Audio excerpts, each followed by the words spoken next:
Bonjour, donc on va corriger les exercices 20, 21, 22, 23, page 227 dans cette vidéo, et les autres seront dans une autre vidéo. On commence avec l'exercice 20. Déjà, premier rappel, quand on est dans un repère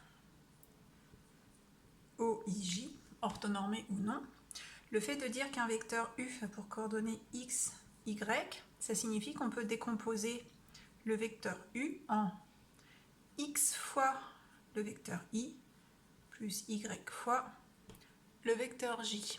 Donc vous aviez besoin de cette information pour réussir à faire l'exercice numéro 20. Donc le vecteur i plus j, ses coordonnées, ça va être 1, 1, parce que c'est 1 fois i plus 1 fois j. Et le vecteur i moins j, ça va être 1, moins 1.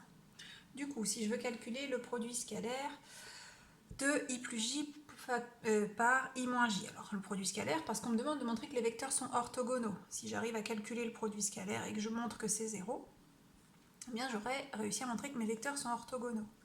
Donc je vais calculer le produit scalaire i plus j par i moins j en appliquant la formule qui nous dit que le produit scalaire de deux vecteurs c'est x plus y produit des premières coordonnées plus produit des deuxièmes coordonnées. Donc ici, ça fait 1 fois 1, plus 1 fois moins 1.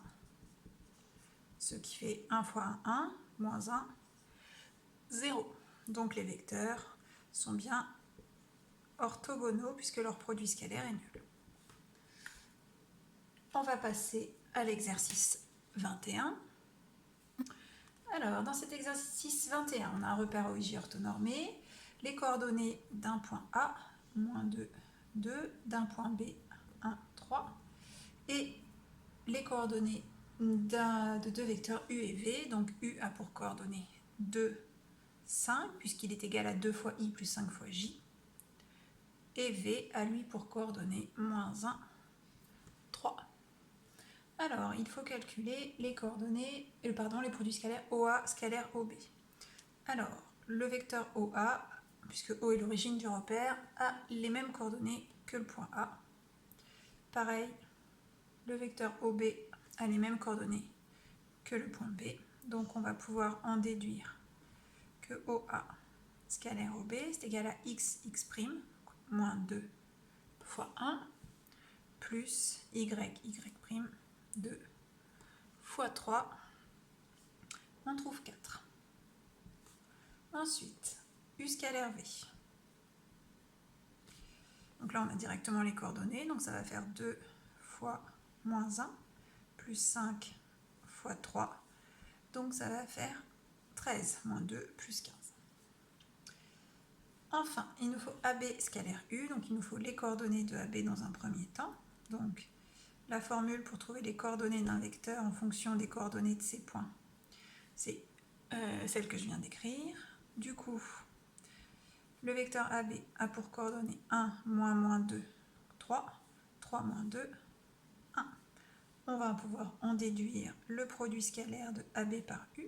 Donc ça va faire 3 fois 2, plus 1 fois 5.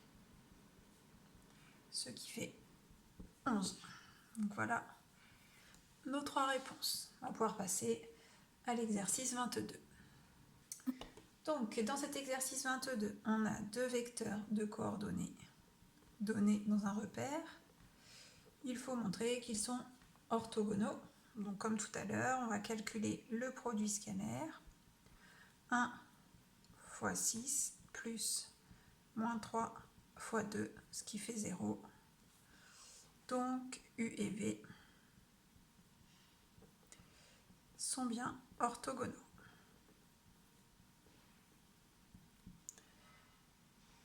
On va passer au 23. C'est un QCM, donc on est dans une base orthonormée. Dans chacun des cas ci-dessous, déterminer laquelle des 3 propositions est correcte entre U et V collinaires, U et V orthogonaux, U et V ne sont ni l'un ni l'autre. Alors, pour vérifier que des vecteurs sont collinaires, il faut calculer le déterminant de ces deux vecteurs. ou voir directement que l'un peut s'écrire sous la forme un nombre fois u, fois l'autre vecteur, pardon. Donc u et v sont collinéaires si on peut trouver un nombre k tel que v est égal à k fois u. Orthogonaux, il faut que leur produit scalaire soit égal à 0. Donc, on va s'intéresser au premier couple. 2, 3 pour le premier vecteur, moins 6, 4 pour l'autre. Alors, les nombres sont assez simples. On voit que pour passer de 2 à 6, il faut faire fois moins 3, mais que ça ne marche pas pour les deuxièmes coordonnées. Donc, ces deux vecteurs sont non collinéaires. Si je calcule leur déterminant, je vais faire 2 fois 4, moins 3 fois moins 6.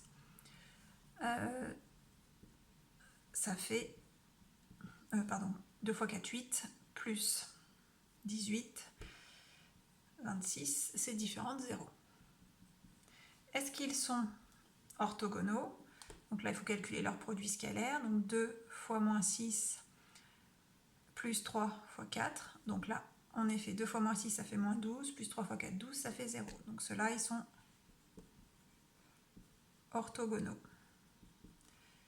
Donc, car U scalaire V égale 0. Donc pour la première question, la réponse est B.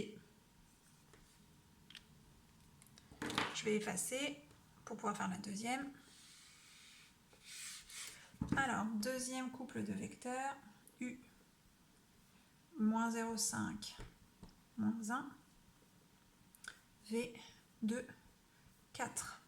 Alors ici, clairement, on voit que si je multiplie les coordonnées de U par moins 4, je vais obtenir les coordonnées de V. Donc ils sont collinéaires, car V égale moins 4 fois U. A priori, s'ils sont collinéaires, ils ne peuvent pas être orthogonaux.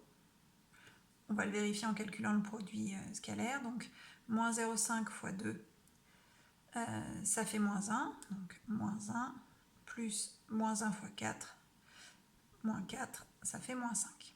Donc, ils ne peuvent pas être orthogonaux vu qu'ils sont collinéaires. On l'a vérifié avec le produit scalaire. Donc, pour la question 2, la réponse est A. On va pouvoir faire la troisième question. Donc, U a pour coordonnées 5, 3 et V, moins 25, 15. Alors, ils ne vont pas être collinéaires, puisque là, il faut faire fois moins 5, et là, il faudrait faire fois 5. Donc, ils sont non collinéaires. Vous pouvez le vérifier avec le déterminant. 5 fois 15, moins 3 fois 25. C'est impossible que ça fasse 0. Le produit scalaire, 5 fois moins 25 plus 3 fois 15. Alors, 5 fois moins 25, ça fait moins 125 plus 45. C'est différent de 0. Donc, ils sont non orthogonaux. Donc, pour cette dernière question 3, la réponse est C. On va corriger les exercices suivants dans une autre vidéo.